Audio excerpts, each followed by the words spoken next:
தமிழகமெங்கும் விநாயகர் சதுர்த்தி விழா கொண்டாடப்பட்டுள்ளது. இதனையடுத்து விநாயகர் சிலைகளை கடலில் கரைக்கும் நிகழ்வு வருகிற 20, 21 மற்றும் 23 ஆகிய தேதிகளில் நடைபெறவுள்ளது. இதற்கு காவல்துறை தரப்பில் கட்டுப்பாடுகள் விதிக்கப்பட்டுள்ளன. இதுகுறித்து கூடுதல் தகவல்களை தருகிறார் எமது செய்தியாளர் கோகுல். விநாயகர் சதுர்த்தி விழாவை ஒட்டி பல்வேறு அமைப்பின் சார்பாகவும் பொதுமக்களின் சார்பாகவும் சென்னையில் கிட்டத்தட்ட 2000க்கும் மேற்பட்ட விநாயகர் சிலைகள் அமைக்கப்பட்டு வழிபாடுகள் நடைபெற்று வருகிறது.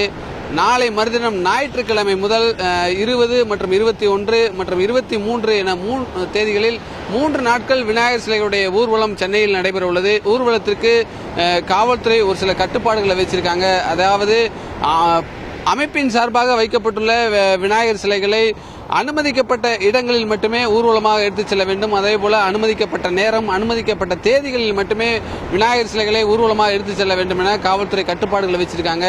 அந்த ஊர்வலத்தின் போது ஒலிபெருக்கிகளை பயன்படுத்தக்கூடாது, மாற்று மதத்திற்கு எதிராக கோஷங்களை எழுப்பக்கூடாது எனவும் காவல்துறை தரப்பில் கட்டுப்பாடுகள் விதிக்கப்பட்டுள்ளது. அதேபோல தமிழ்நாடு மாசு கட்டுப்பாட்டு வாரியமும் விநாயகர் சிலைகளை கரைப்பதற்கு கட்டுப்பாடுகளை வச்சிருக்காங்க. அதாவது ரசாயனம் சாயங்கள் பூசப்பட்ட விநாயகர் சிலைகளை கடலில் கரைப்பதற்கு அனுமதி இல்லை என தமிழ்நாடு மாசு கட்டுப்பாட்டு வாரியம் அறிவித்துள்ளது.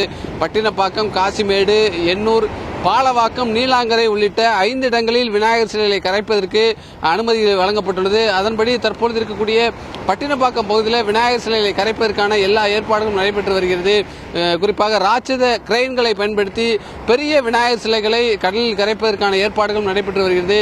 குறிப்பாக இந்த விநாயகர் சிலை ஊர்வலத்தின் போது எந்தவித ஒரு அசம்பாவித சம்பவங்களும் நடைபெறாமல் இருப்பதற்காகவும் ஊர்வலத்திற்கு தேவையான பாதுகாப்பு ஏற்பாடுகளுக்காகவும் மாநகரம் முழுவதுமே 18,000 போலீசார் பாதுகாப்பு பணியில் ஈடுபட உள்ளார்கள். தந்தி செய்திகளுக்காக ஒளிப்பதிவாளர் லூகாசுடன் செய்தியாளர்.